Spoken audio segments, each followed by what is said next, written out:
আসসালামু আলাইকুম। শুরুতেই জানিয়ে দেব সংবাদ শিরোনাম, এরপর জানিয়ে দেব বিস্তারিত। প্রথমে জানিয়ে দেব আওয়ামী লীগ ভোটারদের দিকে নজর বিএনপি ও জামায়াত ইসলামের। জামাত দেশের নষ্ট রাজনীতির চক্র ঘুরিয়ে দেবে, বললেন ডাক্তার শফিকুল রহমান। একক সংখ্যাগরিষ্ঠ দল হিসেবে আমরা সরকার গঠন করব, বললেন হাসনাত আবদুল্লাহ। সর্বশেষ জানিয়ে দেব সব উপদেষ্টাই তো বিদেশি নাগরিক, বললেন রুমিন ফারহানা। শুনছিলেন সংবাদ শিরোনাম, এবার বিস্তারিত। আওয়ামী লীগ ভোটারদের দিকে নজর বিএনপি ও জামাতের। বাংলাদেশ গণভোট জুলাই সনদ বাস্তবায়ন সহ বিভিন্ন বিষয়ে রাজনৈতিক দলগুলোর মধ্যে মতবিরোধের মধ্যেই দেশের নির্বাচনী প্রস্তুতি শুরু হয়েছে বিএনপি। বিবিসি বাংলাকে দেওয়া এক সাক্ষাৎকারে দলের ভারপ্রাপ্ত চেয়ারম্যান তারেক রহমান জানিয়েছেন, নির্বাচনের আগেই তিনি দেশে ফিরবেন এবং নির্বাচনে অংশ নেবেন। বিএনপি দেশের বিভিন্ন সংসদীয় আসনের দলীয় প্রার্থী বাছাই, তৃণমূলের সভা সমাবেশ ও ধানের শীষের পক্ষে গণসংযোগ শুরু করেছে মাসখানেক আগে। তবে এবার বিএনপি এমন এক সময় নির্বাচনী প্রস্তুতি শুরু করেছেন যেখানে মাঠে প্রকাশ্যে আওয়ামী লীগ নেই।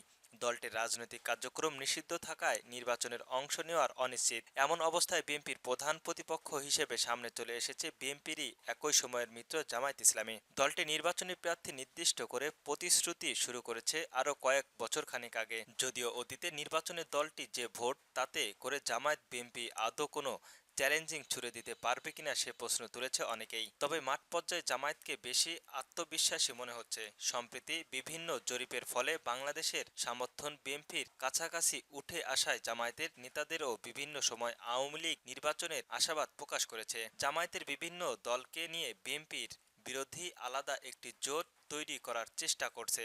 তবে এর বাইরেও নির্বাচনের আওয়ামী লীগের সাধারণ সমর্থক ভোট দিতে যাবে কিনা, গেলে কোন দলকে সমর্থন করবে সেটা নির্বাচনের পর প্রভাব ফেলবে বলে অনেকেই মনে করেন। জামাত দেশের নষ্ট রাজনীতির চক্র ঘুরিয়ে দেবে, বললেন ডাক্তার শফিকুল। বাংলাদেশ জামায়াত ইসলামীর আমির ডাক্তার শফিকুল রহমান বলেছেন, ক্ষমতায় আসলে প্রথমে শিক্ষা ব্যবস্থা সংস্কার করা হবে। মানুষের মধ্যে নৈতিক শিক্ষা থাকলে দেশ লুটপাট হবে না, সম্যতা নিশ্চিত হবে। একই সঙ্গে জামায়াত ইসলামী দেশ থেকে নষ্ট রাজনীতি চক্র ঘুরিয়ে দেবে মন্তব্য করেন তিনি। শুক্রবার 10ই অক্টোবর সন্ধ্যায় রাজধানীর মিরপুরে এক মতবিনিময় সভায় আমির এসব কথা বলেন। ডাক্তার শফিকুল রহমান বলেন, ক্ষমতায় আসলে অর্থ খাতের শৃঙ্খলা ফিরিয়ে আনা হবে, বিদেশিদের বিনিয়োগের নিরাপত্তা নিশ্চিত করা হবে। এ সময় চাঁদাবাজদের বিরুদ্ধে অবস্থান নেওয়ার কথা বলেন তিনি। একই সঙ্গে আগামী নির্বাচনের প্রসঙ্গে জামায়াত ইসলামীর আমির বলেন, শক্তভাবে ভোট কেন্দ্রে পাহারা দেওয়া থাকতে হবে। কেউ ভোট ডাকাতি করতে আসলেই তাকে প্রতিহত করতে হবে। একক সংখ্যাগরিষ্ঠ দল হিসেবে আমরা সরকার গঠন করব, বললেন হাসনাত আবদুল্লাহ। জাতীয় নাগরিক পার্টির এনসিপির মুখ্য সংগঠক হাসনাত আবদুল্লাহ বলেছেন, একক সংখ্যাগরিষ্ঠ দল হিসেবে আমরা সরকার গঠন করব। আমাদেরকে চিলড্রেন পার্টি বলা হয়েছে। আমরা 2 বছর লাগুক আর 20 বছর লাগুক, আমরা জনতাকে সঙ্গে নিয়ে ইনশাল্লাহ সংসদে যাব। একদিন একক সংখ্যাগরিষ্ঠ দল হিসেবে আমরা সরকার গঠন করব। একদিনে হয় না, কিন্তু একদিন হবে। শুক্রবার রাতে কুমিল্লার দেবিদ্রার উপজেলায় ধামরীতি এলাকার উঠানের রাজনীতি শীর্ষক মতবিনিময় সভায় তিনি এসব কথা বলেন। হাসনাত আবদুল্লাহ বলেন, বিগত 16 বছরে সবচেয়ে বেশি গুম খুনের শিকার হয়েছে বিএনপি ও জামাত। অথচ 5ই আগস্টের পর এই দুইটি দলের পক্ষ এ বিষয়ে কোনো কথা বলা হচ্ছে না। যারা এই ধরনের গুম খুনে জড়িত হয়েছে তাদের বিষয়ে মুখ খুলছেন না। তিনি বলেন, বিগত দিনে নির্বাচনের নামে প্রশোহন করা হয়েছে, জনগণের সঙ্গে তামাশা করা হয়েছে। মরা মানুষ কবর থেকে উঠে এসে ভোট দিয়েছেন, কালো টাকা দিয়ে আগের রাতে মানুষের ভোটার আইডি কিনে নিয়েছেন। জনসাধারণকে এসব বিষয়ে প্রতিবাদের জন্য জাগিয়ে তুলতে হবে। সেবামূলক প্রতিষ্ঠানগুলো দালাল মুক্ত করতে হবে। আমাদের রাজনৈতিক দলের সঙ্গে অনেকেই কর্মী, ভূমি অফিসার এবং ইউনিয়ন পরিষদের গুলোতে দালালি করে। এসব করতে দেওয়া যাবে না। সরকারি নির্ধারিত ফির বাইরে কেউ 1 টাকা ঘুষ দেবেন না। বেশ কয়েকটি পথসভায় গণসংযোগ ও উঠান বৈঠকের বক্তব্য রাখেন এনসিপির এই মুখ্য সংগঠক।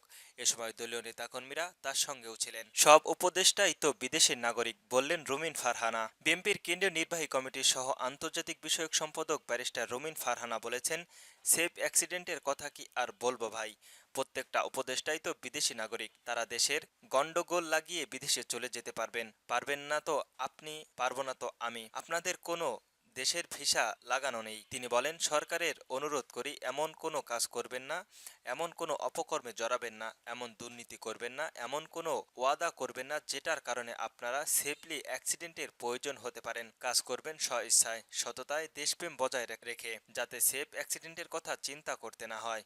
শুক্রবার 10ই অক্টোবর সন্ধ্যায় ব্রাহ্মণবাড়িয়ার আশুরগঞ্জের তালশহর এইচএম উচ্চ বিদ্যালয়ের মাঠে তারেক রহমানের ৩১ দফা বাস্তবায়নের লক্ষ্যে আয়োজিত জনসভায় প্রধান অতিথির বক্তব্যে তিনি এসব কথা বলেন। এ সময় উপজেলা ও ইউনিয়ন বিএনপি নেতাকর্মীরা উপস্থিত ছিলেন। নিজের দলের প্রতি রুমিন ফারহানা বলেন, অনেকেই মনে করেন আওয়ামী লীগ নাই তাই নির্বাচন সহজ হবে। এত সহজ হবে না। এখন থেকেই আপনাদের প্রস্তুতি শুরু করতে হবে। আমাদের আগামীর বাংলাদেশ হবে চাল সস্তা, ডাল সস্তা, নিরাপদ রাস্তার বাংলাদেশ।